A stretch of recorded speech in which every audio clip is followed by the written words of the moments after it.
Welcome back to Paranormal NL, a place where people in Newfoundland and Labrador and anywhere else in the world can show and talk about their paranormal experiences. Right now, we're on a two-part episode. This is part two. We're on again with Rafsan Cyph, and we've been discussing all kinds of different topics. He recently went and looked at the pig farm and did an investigation there.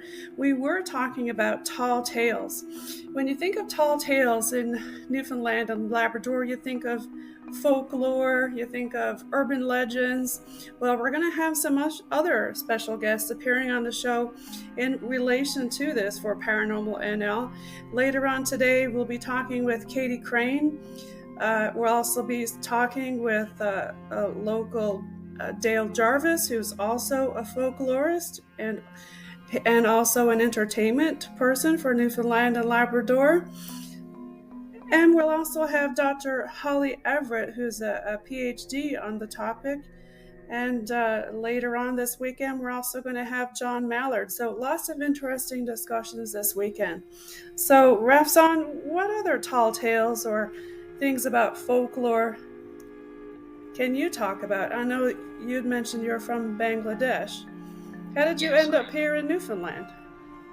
So I actually came here to study. I've always wanted to, go to other places and visit other places, but I came to Canada because I wanted to study.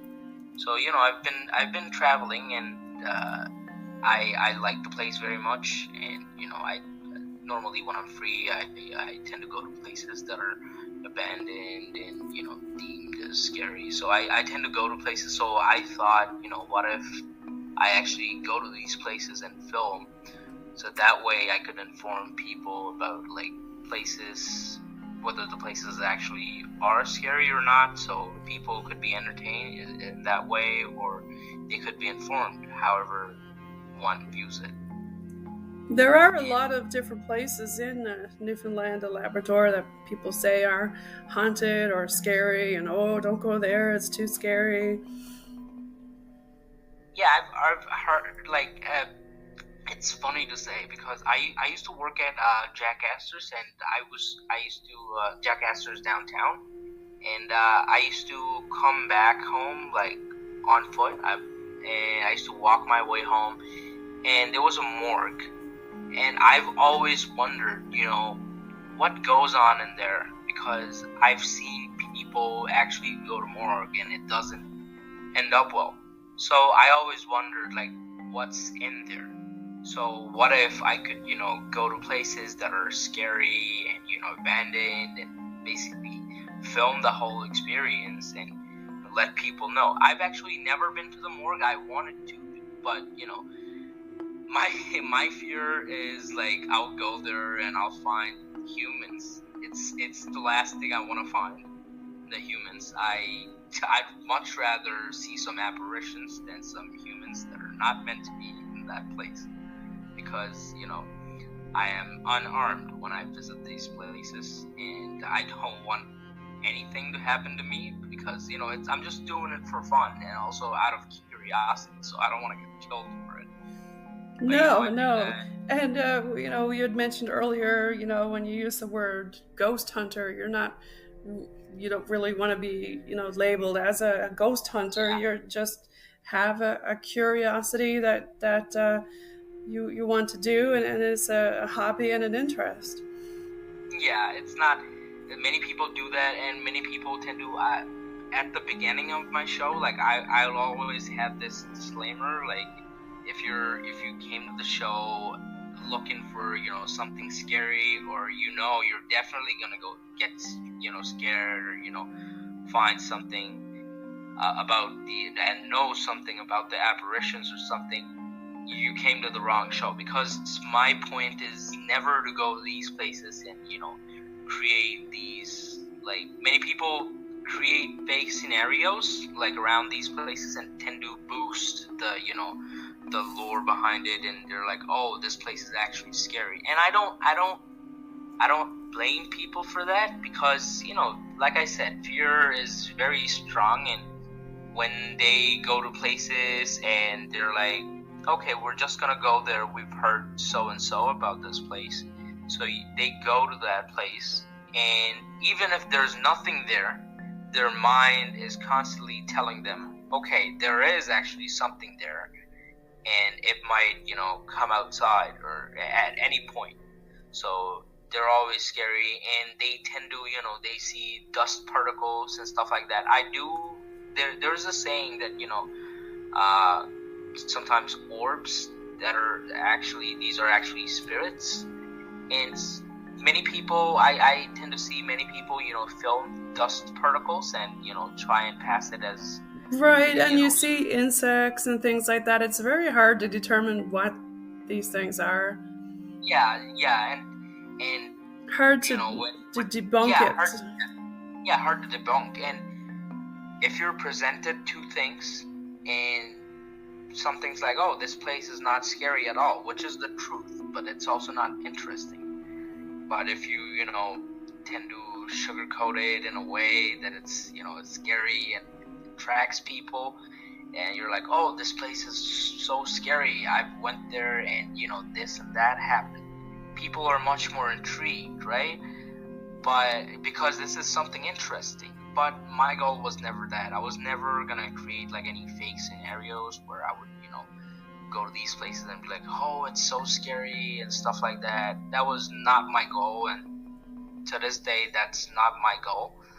And I just want to go to these places out of my own curiosity. And if I find something, that's great. But if I don't, I'm just gonna, I'm not gonna fuel more fire. Like, I'm not gonna add fuel to the fire. That's right. There are shows out there that are just pure entertainment, and you think, I don't know about this, right?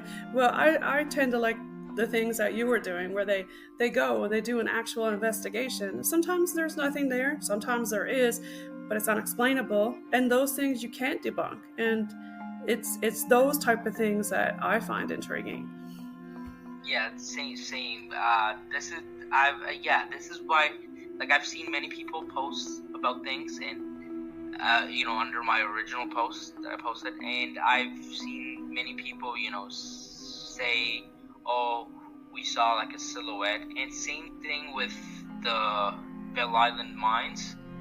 I mean, they posted like silhouettes, but they could very well be, rocks that were like just, reflected on the rocks and something. It could very well be. But because our minds are constantly telling them, there might be something, so we tend to believe in the more interesting. Right, the human mind tends to put faces on inanimate objects, so there's that scientific theory also. So it is hard and difficult to debunk those things.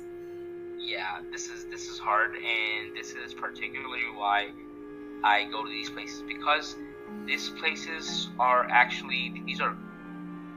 places that are that have like rich history and also culture. So I tend to be respectful when I go to these places, because the last thing I want to do is add more fuel to the fire and, deem a place scary or haunted when the place is actually not. This is actually damaging to the culture and legacy of that place. And my goal is never to do that, and I will never do that. I just go to these places out of my own curiosity. I just try and find things. That's the number one thing that I think when people investigate is that they show respect to the place and respect to the culture and the urban legend of it. Because back again to folklore and the tall tales, it's all hand in hand together. Well, I really appreciate you coming with us on our show today on Paranormal NL. For our listeners, if you have some ideas, we're really glad to have you. And for our listeners, if you have some ideas of where you'd like him to investigate, go ahead and drop a comment on our Paranormal NL page. If you want to have appear on one of our podcasts, if you have a story or if you have an experience that you'd like to share with us or some history, go ahead and contact us on Facebook Messenger on Paranormal NL. And again, Rafsan, you want to share how people can contact and find you? Yeah, they can find my Facebook, and they can also find my TikTok. Both had the same name. It's my actual name, Rafsan, and there's a space, and then Cyph, Rafsan space Cyph, Rafsan Cyph. Cyph, correct. And I think people are going to be really looking forward to seeing your video and more videos in the future. This is going to be your episode 1 that you're going to be featuring of the old abandoned Shallowmere Pig Farm in Portugal Cove, St. Philip's. Well, thank you for being on the show, and stay spooky. Thanks for having me. Thank you so much. Okay, you take care.